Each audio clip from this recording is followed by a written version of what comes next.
maaasahan ang nasa gobyerno ngayon na ilabas ang buong katotohanan na walang pinagtatakpan. Ngayon po ay lumabas ang mga dating kasamahan ni Master Sergeant Orly Gutesa sa trabaho bilang security consultant o security personnel ni dating Congressman Zaldy Esco. Nandito po silang lahat at gusto ko pong ipakilala sa inyo. Ang mga sundalong ito ay wala na sa serbisyo. Ngunit ang nasabi nila sa akin, ito ang marahil na huling labanan na kanilang papasukin at gusto nilang magpakasundalo sa ating bayan. Yes!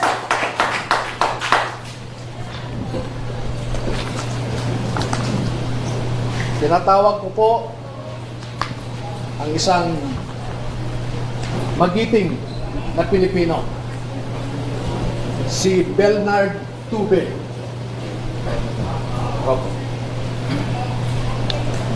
Si Ross, tumatanda na po. Si Rosbert Waupan. Si Benny Bulontate. Si Johnny Goodwan. Si Rodante Orbilio. Rainy Boy Julian. Christopher Esquivel. George Villalon Jr. Romeo Romel Bobares. Gil Navidad Jr. Anselmo Taberdo. Walter Manalansan. Jolly Cadiao. Romel Galapon. Cecilio Laroder Jr. Bernard Gubban. Crisani Dado. At Fidel Corpus. Meron po silang kasamahan na 12 pa na hindi makakadalo ngayon dahil sa mga personal na rason. Ang dalawa ay meron silang kasama sa buhay na nagtatrabaho pa sa gobyerno at meron silang pag-aalinlangan na maaaring maapektuhan ang trabaho ng kanilang mga asawa. Yung 10 na hindi pa nakadalo ngayon ay tinatawag ko po na second batch. At lalabas din po sila sa tamang panahon. Bigyan po kayo ng halimbawa ng nilalaman ng kanilang affidavit at kung ang proseso po kung paano ninakaw ang pera sa kabal ng bayan ay pwede nating ilarawan sa prosesong ito. Marami pong contractors sa buong Pilipinas na napromesahan ng proyekto at hindi pa nila nakukuha ang kontrata ay nag-uumpisa na silang mag-remit kay Ginoong Saldico doon sa kanyang bahay sa Valle Verde Phase 6 sa Pasig City. At daan-daan na maleta ng pera ang dumarating doon. Merong employee si Ginoong Zaldico na binibilang ang mga pera na dumarating sa Valle Verde 6. Pagkatapos nito ay binabalik nila sa maleta ulit at dinadala sa penthouse ng Horizon Homes sa BGC. At mula sa Horizon Homes, doon na manggagaling ang ibinibigay sa iba't ibang mga politiko at mga personalidad sa ating lipunan. Ang halimbawa po ng proseso ay nag-uumpisa sa pagbilang nila ng pera.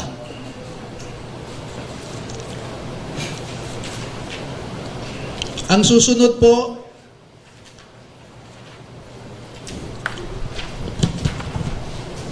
sa larawan sa itaas ay inihahanda ang pera bago isilid sa mga maleta ulit sa Horizon Homes.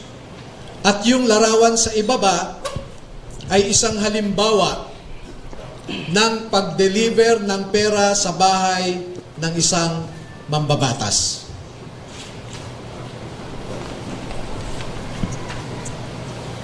Makikita po ninyo na may nangyari kay Master Sergeant Gutesa.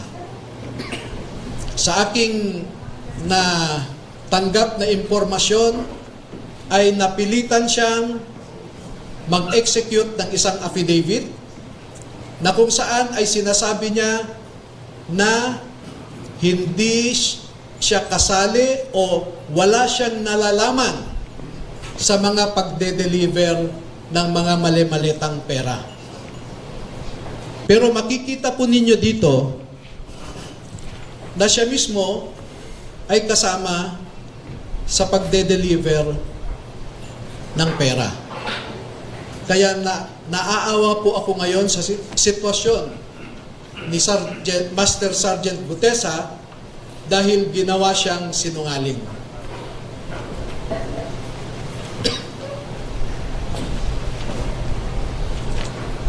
Meron pong iba pang mga larawan na sa tamang forum later ay maglalahad pa kami ng karagdagang mga ebidensya.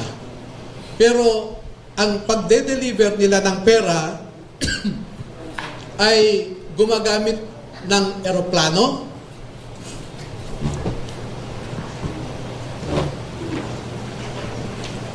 gumagamit din sila ng helicopter, at ganito po ang mga dinideliver sa mga bahay ng ilang mga mambabatas. Makikita ninyo sa itaas na larawan ang hilera ng mga maleta na ang laman ay pera. At parte lamang ito ng isang delivery. Makikita rin po ninyo na ang ating mga ebidensya ay minsan kinukuhanan ang buong bahay ng mambabatas, buong bahay ng mga ilang nasa media, yung tinatawag nating mga media operators.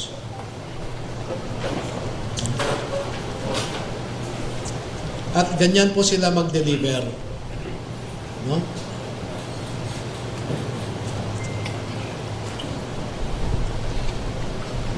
Makikita po ninyo sa ibabang larawan